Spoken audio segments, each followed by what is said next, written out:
You have just stepped into the Midlife Revolution, your space to ignite possibility, redefine purpose, and embrace the power that comes with age. Co-hosted by yours truly, Coach Wayne. And I'm Coach Stacy M. Lewis, and we're two seasoned coaches focused on the midlife community of color. This isn't just a podcast, it's a movement.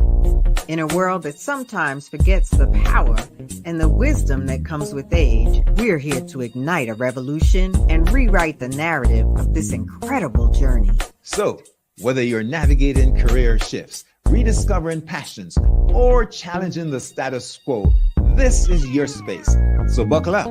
Let's dive into the Midlife Revolution.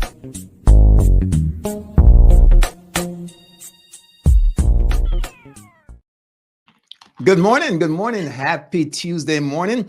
It's August the 20th. Happy birthday to my brother-in-law, Lucian. Dr. Jones, you are the man. Birthday. Love you, brother. Yes, sir. And Stacy, school has started back for most of the folks down here in Florida and all over the country. So we're getting to the season of fall and timing, so important. So we're going to talk about that today, folks. But before we do that, let me introduce myself. I am Coach Wayne, the VIP coach, and I'm responsible for helping men get to midlife and through midlife so that their second half is their best half. Along with me today in the driving seat is Coach Stacy M. Lewis. Stacy, good morning. Good morning, good morning, good morning, everyone. Good afternoon, good day, good evening. If you're catching the replay or you live on the other side of this beautiful world of ours, I am Coach Stacy M. Lewis. I'm a nonprofit executive. I'm a health educator, and I serve as a coach to midlife women because it's a great time to really thrive. So I'm excited to be here with Wayne talking about time. And one thing we know as people in this midlife is that time is finite. So we need to make sure that we are making the best use of this time that we have. Yep, Stacy, our title today leads off with maximizing your 24. Speaking of 24 hours in the day, we all start off with it. It turns out that we have 1,440 minutes per day to maximize our time, Stacy. And when you look at that, it's relative. It can be a lot or a little. It just depends on how you budget it. Did I say budget? Yes, we budget time as well, right, Stacy? You did say budget. Yes, right. We must budget time. And we agree that time management is life management. Yes, 100%. No doubt about it.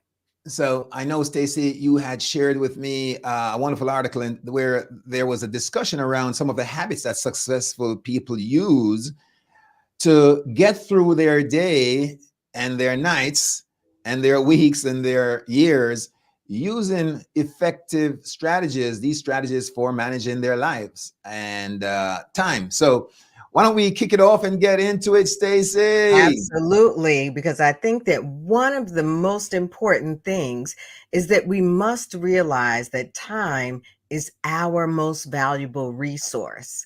We will never get these minutes back.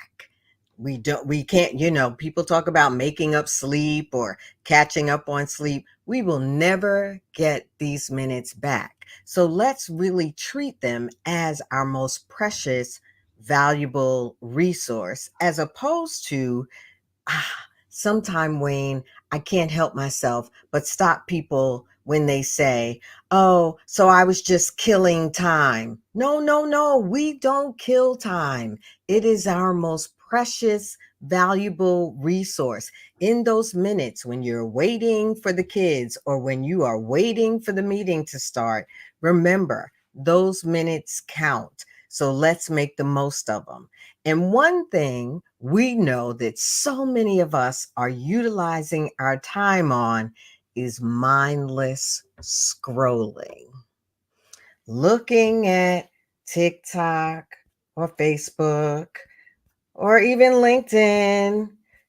Right. Just scrolling, caught in the vortex, losing valuable moments on information in great part that we're often not going to use. So, we think it is truly important for successful people to remember that even in the scrolling, you've got to give yourself a limit and understand that that time that you are using is valuable. Yeah, it is such a magnetic rabbit hole Mm, because once you get in there and you start scrolling, you're curious, you want to know what's happening, you want to stay up to date, and you also have a sense of uh, courtesy, as it were, if somebody reaches out to you to get back to them. But you can imagine how far down the rabbit hole this could take you. And for many of us, we have not just one channel. We are on, right? We are on X, we're on Facebook, we are on LinkedIn, we're on Instagram, and a lot of folks go on TikTok for mindless scrolling. Exactly that. And it's so important that one of the things, Stacy, that we see from successful people is that they schedule, and we're going to talk about this, block mm. time. Most important, you schedule time for the time of day for scrolling social media, and also you block time for the things you do. So, Stacy, we could talk a little bit about time blocking because coming down with the other habits, managing and organizing and having a calendar of some sorts or reminder is going to be important, because otherwise that 14, 40 minutes flies by, whether you're scrolling or trolling or doing whatever else. So, I blocking agree. I agree. I think that the thing about scrolling is that we really have to check ourselves and make sure that what we're doing is in alignment with the value that we want to get out of those minutes. And so if scrolling for an hour on TikTok brings you value to your business, value to your learning, and that's the way you've decided you wanted to glean that. Like you said, you scheduled that 60 minutes on your time, on your schedule of the day, to scroll mindlessly. I doubt, I hope not. Yet we really want to make sure that we are utilizing and paying attention to how we're utilizing that time. So don't let the scrolling be the pitfall. I'd love to talk about time blocking. Yeah. Well, time blocking, so important. The idea is if it's going to be, you have to be able to see it, right? So time blocking Mm, is around, and I use that all the time. If you need to do your yoga in the morning or your stretches or take a run, you don't leave it to chance, right? You plan in your day on your calendar or whatever tool you're using, a time frame to block each activity, which would include scrolling.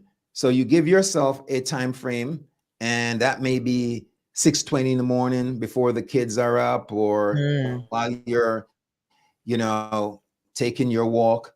But you block that time and you stick to it.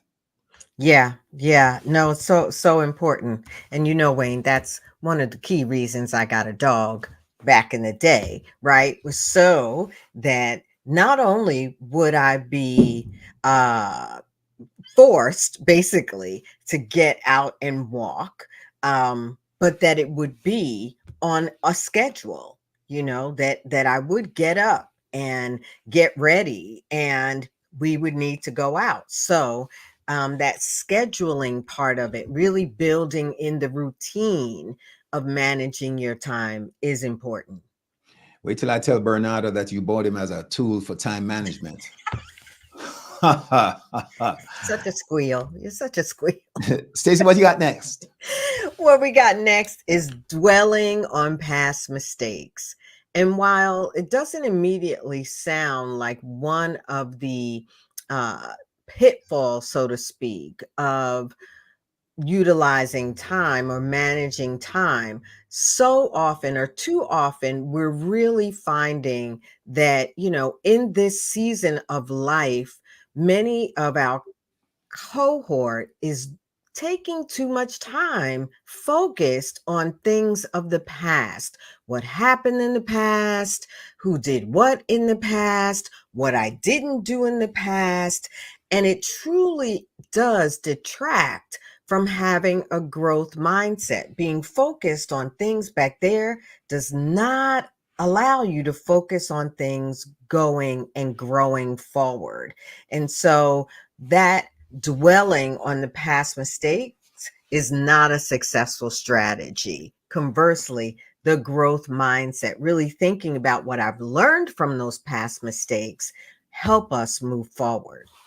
That's right. So we're talking about focusing on our strengths and forgetting about the the errors and the pitfalls that we have had, because they're part of life. But we talked about this before, we can't move too far forward without falling again over and over, especially if we're busy looking behind us in the rear view, right? We got to stay ahead. And so the negative self-talk really talks us out of progress and moving forward. And if we're taking on a project or we're trying to move forward as far as managing our time needs to be about the here and now as we focus on coaching in preparation for the tomorrows, right? So we try not to dwell in the past and focus on that negative self-talk. Right, right. You're absolutely right. The negative self-talk will really hinder us from utilizing our time well. That negative self-talk is often based in a lie or things that are not true. And so we're spending time focused on the negative, focused on things that are not true. And it is the opposite of really ensuring that our thoughts are based on encouragement or support, or how we can really strategize and make small changes to move things forward. So I love that you drew the dwelling on past mistakes right into the negative self-talk. And to be sure, Stacey, going back to the Paul syndrome that I introduced before, Mhm. possibility, ability, and worthiness, when we remember that if it's possible for someone, it's possible for us. When we Mhm. remember that we have the ability because we can learn anything we want at any time, even at mid-age. And when we remember that we're worthy, right? We're special, we're children of the Most High, then Yes. we know that we can focus on positive talk. What do you got next for us, Miss Stacy? Yes, yes, that was good. I was gonna say, right, it Thank ties you. into knowing your value Yes. and applying that value to how you use your time. What we've got next is, I'm sure, something that all of our listening audience can relate to, whether you've struggled with it or whether you just had a brief brush with it, and that is procrastination. Boom. Procrastination. And Stacy, we go ahead, Wayne. we all have that, don't we? We've all kind of yeah, yeah, yeah. And we need to think about what is the cause of the procrastination. Is the procrastination being caused by fear? Is it being caused by perfectionism? Is it being caused by invisibility?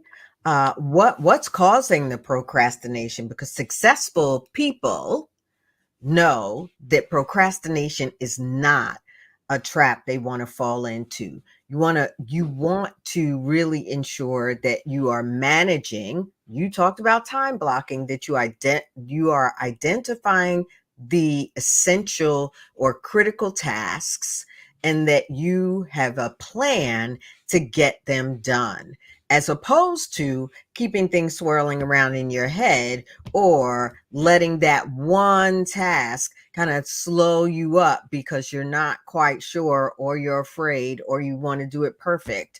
There are so many reasons for procrastination, but that is not a trap we want to fall in.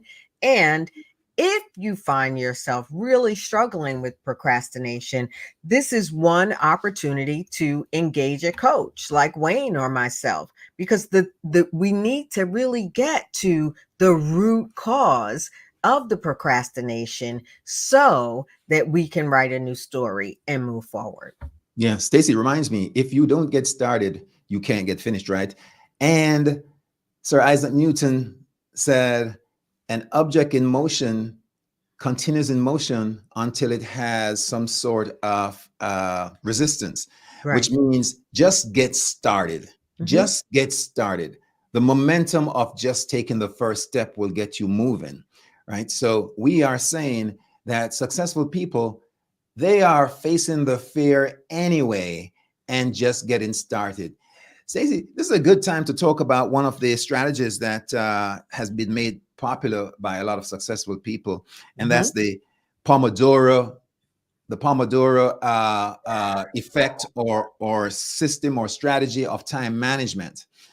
And how this works, good folks, is we know that we typically can't just create a project and go all out at the same pace with the same intensity and focus till the end. So we divide it up. The Pomodoro strategy says work in chunks of, say, 20 or 25 minutes Hmm. straight, then take like a 5-minute break where you can run to the restroom, drink some water, whatever, but let go of the work. Come back and do that again and repeat the cycle up to 4 times or until your project is completed. Hmm. Then you take a 30-minute or so break. In that 30 minutes, you can take a nap, you can do whatever, but you let the work go. The mind is getting refreshed. You're really letting it go and you're focusing when you get back. All you do in that 20 minutes or 25 minutes is the assigned task. Get it done. Mm, I like it. I've used the Pomodoro technique a couple of times, and I appreciate this reminder of that as a technique to really not only have a solid piece of time to do what needs to be done, but to also give yourself the grace, so to speak, of that 5-minute break to just refresh, to look away. And often I find that when I apply the Pomodoro technique, I end up working for longer segments of time because then I'm training myself to be focused, and that is one thing that successful people do, that they really avoid procrastination and make sure that they're trying ways and implementing ways to move forward with the tasks at hand. No doubt, no doubt. Stacy, authors use that a lot, writers use that a lot, Yeah. because we get the moments where there's just nothing happening. We are Hmm. dry, and so that really helps. Take a walk during your little break. What else we have on that list, Stacy? And by the way, folks who stay with us, we are promising you at the end, I'm going to give you 6 or so key technology or apps that Mm, you can use. So you got to get ready to write them down to help you in your movement with your life and time management. So stick to the end. love it. Yes. Stay till the end. We'll make sure that they're also in the show notes for those of you catching the replay. So what's next? And I like this one as a strategy that successful people avoid, so to speak, to maintain their success. And that is chasing approval. We have all done it, really focusing on the wrong things, the wrong people, and looking to them as approval or validation of what it is we're doing. And that time that we are chasing approval is actually wasting our time. And so a strategy for success is beginning to build confidence in the decisions that you're making, in the moves that you're making, and the strides that you're taking so that you're achieving your goals and establishing your own benchmarks for success so that you are not chasing the approval of others, other entrepreneurs, other leaders, other CEOs. It doesn't matter. It's not about chasing the approval that's going to have you utilizing your time well. It's going to be about validating yourselves in ways and letting your work really speak and validate you publicly. Absolutely. And Stacey, you know the old theory that suggests that if you're surrounding yourself with folks, you'll be the average of the five folks that you're a part of, right? Both in Mm, income and in terms of visibility, because the people you know, the people they know, the networking and all that. And it makes sense. So one of the things that I recommend for folk who are worried about approval is to become part of mastermind groups mm, where you're akin, you're in alignment with the folks that are there. So it's not like you need to be shot down or seek approval. You're there, iron sharpening iron, yes. and you're putting ideas out and you're running with the stuff. So that's one of the ways that I recommend for folks to manage their life and their time in terms of rather than chasing approval, assign yourself to a mastermind group. Mm-hmm. Mm-hmm. That accountability Yeah. and that ability to share your ideas, right, with peers, people that also have ideas to share and want to glean from your ideas. That's one thing I love about being in a mastermind, is that it really is an opportunity to be creative, and you're not looking to prove yourself. You are really looking to contribute and to glean at the same time. Love a good mastermind. Love it. Absolutely, Stacy. I would say that the last of our six is neglecting self care. And so Mhm. these are not necessarily the typical strategies for success as it relates to time management, but they really are critical. We're talking about how successful people manage their most valuable resource, and that is time.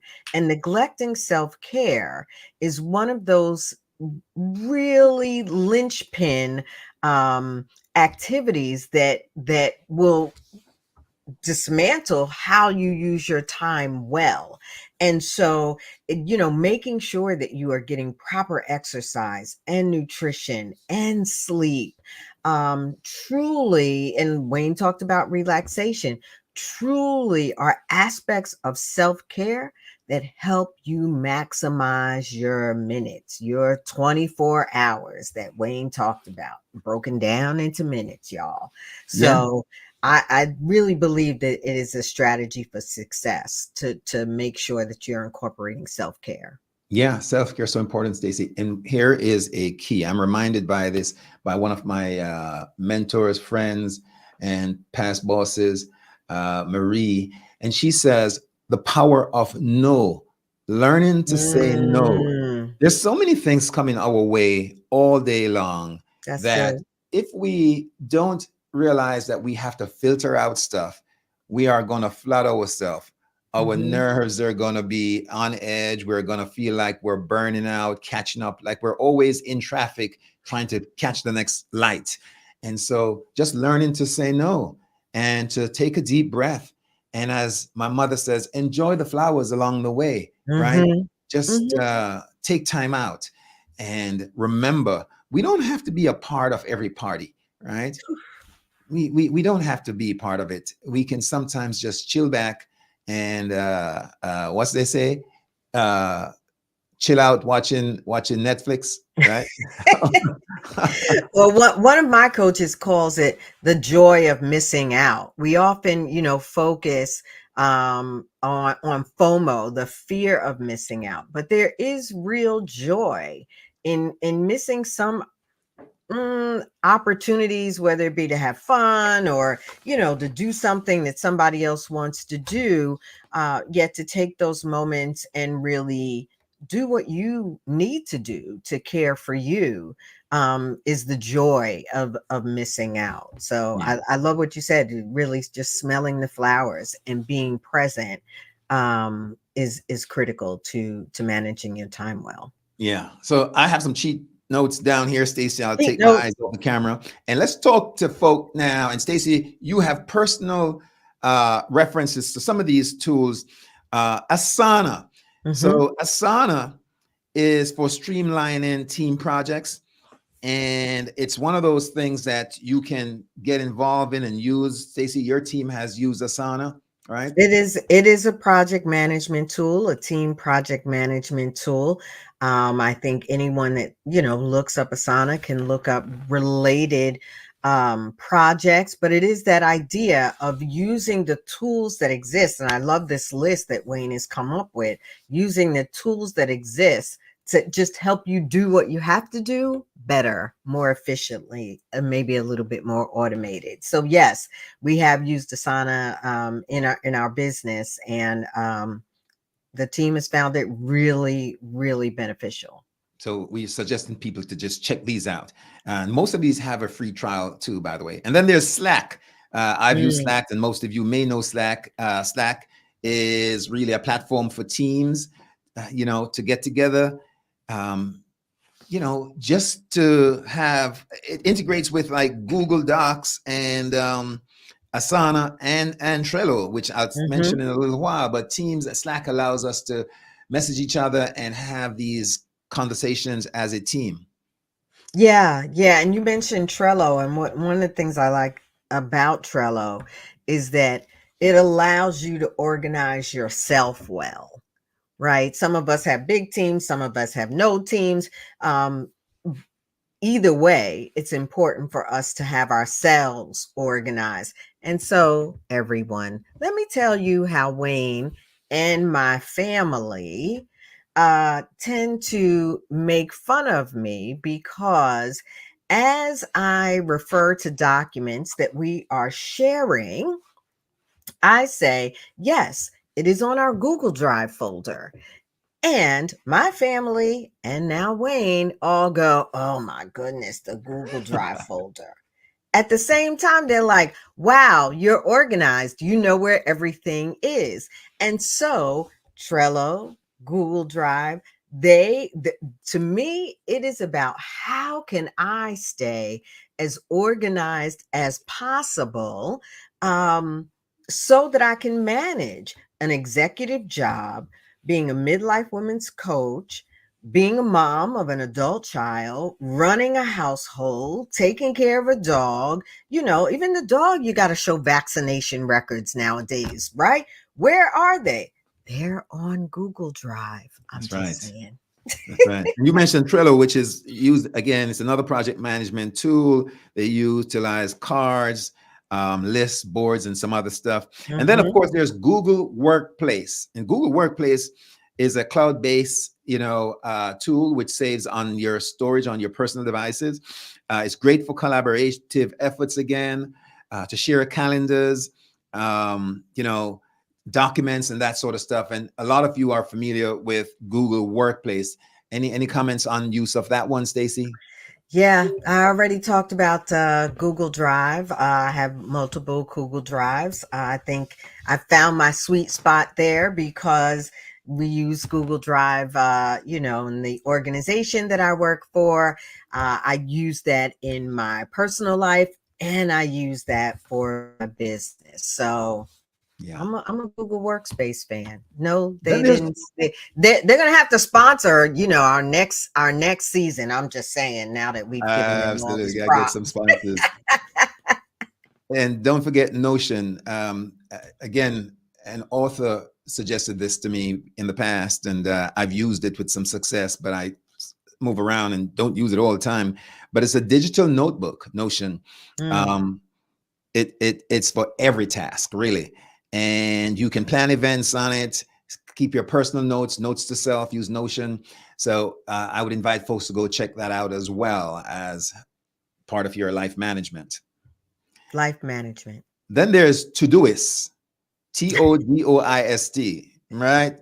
Todoist, I call it. Todoist or not Todoist? That Yeah, is the question. it's a task management tool again, where you are forced to do your deadlines. You're going to get a kick in the as it warns you about time that's elapsing, and just managing your deadlines and so forth. It's a great reminder, right? So for the single men who don't have the wonderful organization and help of their female counterparts, because Audrey really helps me. She's my to-doist oftentimes. Make sure you get one of these, okay? The to-doist and the honey-do list, huh?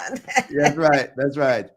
And Stacy, rounding them up, and there's some others. Folks, just feel free to drop me a DM, and I'll give you this list.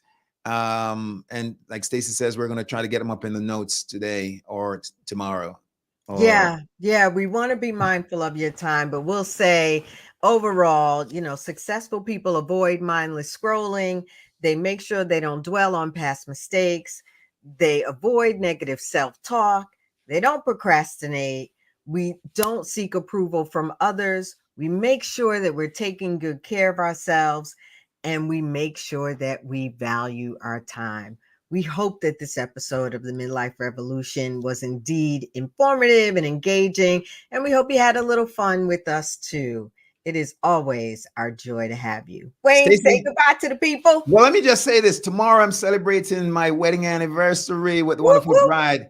Happy anniversary, Wayne. It's our 9th year. Thank you. And I'm not wearing my ring, nor is Audrey. So she called to remind me to go pick it up. We dropped it off at the jewelry store to get it all polished up and the diamond sets and all that good stuff. So I'll have that tomorrow when you see me, folks. So, darling, happy, wonderful 9th anniversary. You've made me a new man. You've made us, it's been beautiful. Thank you for the journey. And happy anniversary. Thank you. Thank you. Oh, I hope that you enjoy celebrating the beautiful Black love that you share. Yay! Thank you so much. I love it. So, Stacy, we're going to do this again when? Next Tuesday. We'll see you then. All righty, guys. Have a wonderful rest of the week. You are the revolution. Have a great.